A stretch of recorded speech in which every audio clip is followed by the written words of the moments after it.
दूसरी तरफ जेडीयू के एक और लीडर राजीव लल्लन सिंह ने कहा कि 7 तारीख की सुबह जेडीयू पार्लिमानी पार्टी का इजलास होगा। उन्होंने तफसीलात भी बताई और वजाहत की कि हम पूरी तरह से एनडीए के साथ हैं और आगे भी एनडीए के साथ रहेंगे।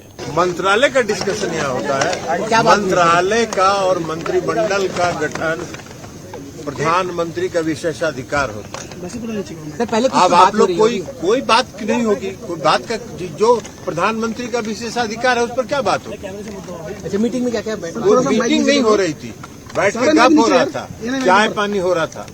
पार्लियामेंट्री पार्टी की बैठक कल होगी सर। संसदीय दल की बैठक ललन जी संसदीय दल की बैठक कब होगी? कल जेडीयू संसदीय दल की बैठक कल सुबह 9:30 बजे। सर ये बताइए कि कुछ मांग बिहार के लिए रहने के लिए डिमांड क्या होता है? क्या का डिमांड होता है? सर विशेष राज्य का दर्जा आप लोगों की मांग रही है ललन जी। डिमांड के आधार पर हम लोग एनडीए के साथ हैं, पूरी मजबूती के साथ हैं और पूरी मजबूती के साथ एनडीए के साथ रहेंगे। सर विशेष राज्य का दर्जा की मांग आप लोगों की रही है पहले। भाई आप अपनी बात कर रहे हैं, जो बात करनी होगी वो सरकार से होगी कि आपसे होगी।